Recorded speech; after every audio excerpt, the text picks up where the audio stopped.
São 8h24 e eu quero agradecer ao professor Luiz Antônio, da Química da Unesp em Araraquara. Viu, professor, porque nós estamos comentando aqui as inúmeras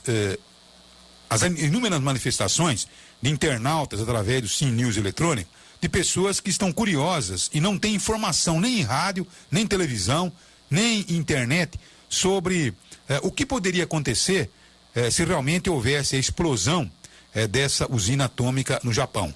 E o que representa essa poluição atômica? O que representa? Até onde essa nuvem pode chegar? Ela pode atingir outros países? Ela pode chegar à América do Sul? E a gente gostaria, professor, que numa linguagem bem popular, bem simples, né, o senhor pudesse explicar até onde poderia chegar essa tragédia atômica. Bom dia, professor Luiz Antônio. Bom dia, Madalena. Com respeito à propagação aí que esses produtos poderiam ter, vai depender muito das correntes aéreas, né? Eu estou com a folha de hoje, que eu acabei de receber, com a projeção do que aconteceria, né? Por exemplo, com o espalhamento desses produtos radioativos, né? Então, normalmente fica restrito ali o efeito mais forte aos raios aí de 20, 30 quilômetros, que são as áreas de contenção, né, em torno do reator. Agora, o problema é o que acontece se explodir, né? Pelo jeito acho que não, porque eles conseguiram, isso não vai acontecer porque eles conseguiram restabelecer o resfriamento. Aí vai depender das correntes aéreas, principalmente, né? Porque as correntes levam os produtos radioativos, né? Que tem alguns que duram 8 dias, outros duram 100 anos. Aí é até meio imprevisível o que acontecerá, né, se acontecer isso. Agora, professor, a questão, por exemplo, do oceano, né? Porque parece que a poluição atômica está atingindo uma parte do Oceano Pacífico. Essas águas, elas se diluem, essa poluição, ela se dilui ou não? Ela é concentrada, por onde ela passa, ela deixa realmente o seu rastro de poluição? Não, ela vai diluindo, né? Esses isótopos radioativos, esse material radioativo vai diluindo no ar, na água. E ele fica na natureza, né? Que nem aconteceu em Chernobyl, teve um problema sério que o vento levou. Então espalhou em pastagens, aí o gado come a pastagem contaminada, o leite vai estar contaminado. Reator, como produtos, né, de funcionamento, produz iodo radioativo, um deles, em torno de 4% é iodo radioativo. Aí quem ingerir ou inalar partículas, né, com iodo radioativo vai ter pode ter problema de tireoide, né, porque ele se acumula na tireoide. Então vai depender de como ele espalhar, né? Agora veja um isótopo que nem o césio, né, que forma também, ele tem um tempo, uma meia-vida, que é o tempo que ele leva para decair a metade da quantidade inicial, de 30 anos. Então é um problema sério. Agora, por exemplo, América do Sul, América Central, com essa questão do Japão, nós corremos algum risco de termos algum reflexo por aqui ou não? Ou essa possibilidade é muito remota, é muito distante? É distante, né? Veja, vamos lá perto da usina, se a concentração dos poluentes radioativos é alta. Aí vamos supor que, tomara que não aconteça, né? Que vá espalhando, ela vai diluindo, né? Diluindo cada vez mais. Então chega, por exemplo, como acontecia quando tinha testes atômicos, que felizmente foram banidos, né, na atmosfera, explodia lá no deserto, uma bomba lá no deserto, lá na Rússia, acabava chegando um nível de radioatividade, alterava, né? Vinha pelo ar, né, pela circulação dos ventos, mas sem nada dramático, né? Mas é lógico que altera um pouco, sim, aí vai...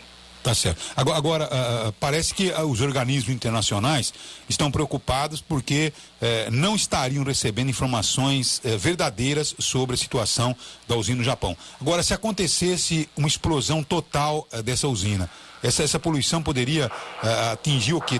Todo o Japão estaria correndo risco ou também dependeria das correntes marítimas e das correntes de ar? Geralmente é a corrente aérea, né, que é mais rápida, etc. Correntes marítimas, como está perto do mar, né, a usina, inclusive eles estavam usando a água do mar para resfriar o núcleo, quando falhou os métodos lá, as bombas hidráulicas não tinham eletricidade, pararam. Então eles começaram a bombear água do mar. Então é óbvio que se explodir, acaba levando para o mar, né? Mas o problema maior de espalhamento mais rápido seria via aérea, né? Então aí teria que afastar a população. Então veja, em Chernobyl fizeram uma área lá de, se não me engano, de 30 quilômetros na época. E mesmo assim tem o índice de câncer de tireoide depois aumentou em torno de 4.000%, certo? Então vai diluindo, né? Mas o Japão, né, como não é tão grande assim, provavelmente seria afetado cada vez, conforme afasta mais do centro, né, de onde ocorresse o desastre, ia diminuindo a densidade de poluentes radioativos, mas seria afetado bastante. Tá certo.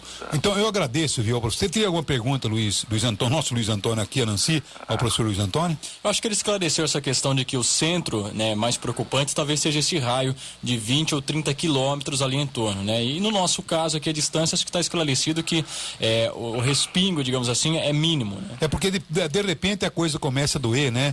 Na consciência de cada um. Será que os nossos filhos podem ser afetados por isso e tal? Então, os grandes riscos, os maiores riscos aqueles estão muito próximos à usina, né? Só comentei ontem com o professor, né, que muito se compara com o desastre de Chernobyl, né? E o professor dizia que no momento não se tem alguma indicação de que há algo parecido, né, professor? É bem inferior, né, os danos a princípio, né, professor? Sim, o problema é que o núcleo do reator, ele não vai virar uma bomba atômica, porque uma bomba precisa ter 90% de pureza do urânio, e um reator funciona até com urânio natural, não é o caso desse. Esse daí é enriquecido em 4%. Então, que ele vai se explodir, vai explodir por causa de que ele a elevada temperatura quebra a água, decompõe a água e gera hidrogênio. Então, aquelas explosões que aconteceram, que apareceram na televisão, são explosões químicas, né? Que é hidrogênio explodindo.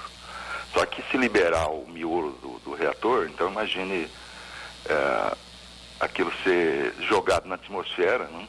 Com um monte de partícula radioativa, mas explodir nuclearmente não existe essa possibilidade. Agora que relacionamento tem a característica, por exemplo, das nossas usinas Angra 1 e Angra 2, aqui no litoral, né?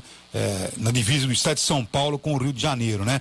Tem alguma coisa semelhante a essa usina do Japão ou são usinas completamente diferentes? Bom, o princípio é o mesmo. O mesmo. Você tem uma reação que chama de fissão, você quebra o núcleo de urânio para produzir calor. É como se fosse uma chaleira que a fonte do calor é dentro, né? O núcleo do reator. E tem as tecnologias, né? Então você não gera energia diretamente, você gera vapor para acionar uma turbina.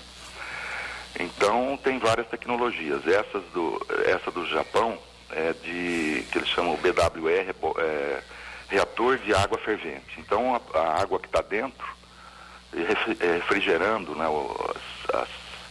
as varetas de combustível nuclear, que vai ser aquecido e formar vapor. Aí o vapor é tirado para fora e toca uma turbina, mas essa água, por exemplo, esse vapor, ela tem que ser condensado e voltar, porque tudo que está dentro do reator pode estar contaminado, né? Então esse é o BWR. Agora aqui, eu não sou especialista em tecnologia nuclear, me parece que é um tipo de reator, baseado na mesma reação nuclear, mas é de água pressurizada, PWR, certo? Pressurized Water Reactor. Então, aí o vapor é produzido por um circuito que retira o calor, mas sem envolver fisicamente o que está dentro do miolo do reator.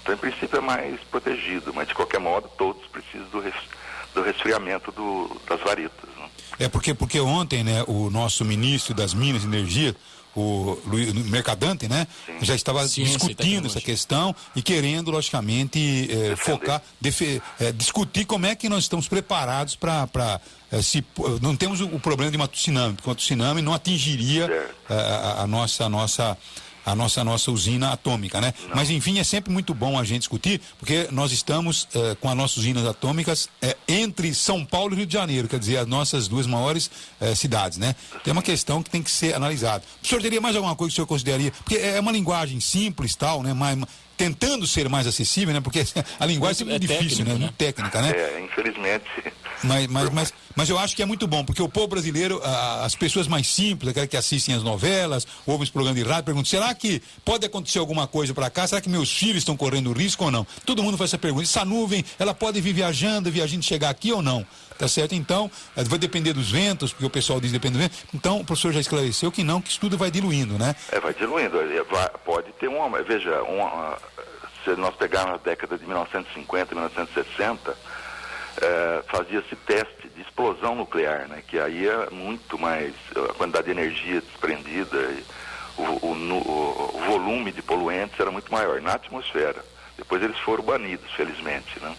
Então implicava em realmente aumentava a radioatividade onde tinha a infelicidade de receber as correntes aéreas, né? Mas não era uma coisa drástica, assim, aguda, né?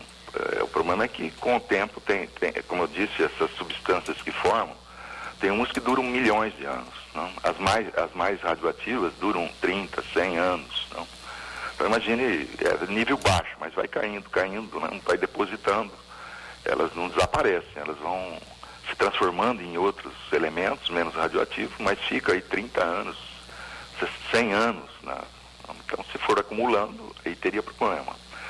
Mas mesmo as explosões atômicas hoje estão proibidas, né, esses testes, né?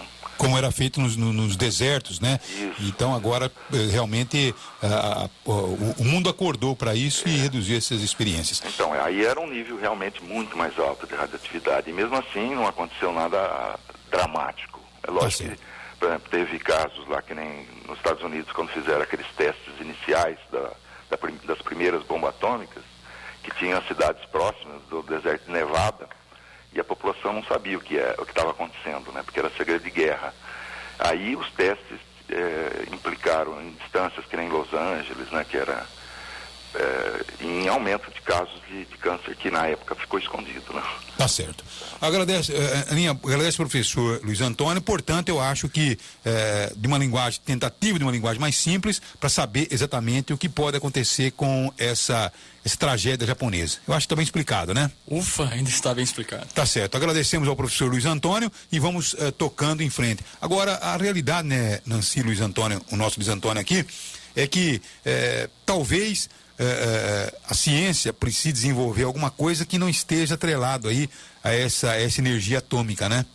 É por isso que países como o Brasil, que tem condições de certamente ter aí as suas usinas hidrelétricas, nós vamos trazer impacto, né, à natureza, mas eu pergunto, o impacto maior é onde? É uma usina atômica ou esse impacto na natureza construindo aí as usinas hidrelétricas? Então tudo isso tem que ser avaliado com muito cuidado e logicamente a energia renovável, como é o caso aí do álcool, como é o caso da bioenergia. Então tudo isso tem que ser, o ser humano ele tem que avaliar tudo isso, os seus riscos, porque isso com o Japão eu acho que vai reabrir uma discussão muito importante. É claro, cada vez que acontece um desastre como esse e outros que a nossa história já registrou, eu acho que é o momento de se repensar, né? Se muda a atitude, se muda o posicionamento do mundo com relação a isso. A Alemanha, através da primeira-ministra Angela Merkel, que tinha há pouco tempo assumido o compromisso de aumentar aí o trabalho das usinas, já viu o que aconteceu no Japão e já fez novamente um plano para diminuir realmente o trabalho das usinas nucleares, atômicas lá naquele país. Então acho que é o momento realmente de repensar essas questões. Olha, são 8 horas.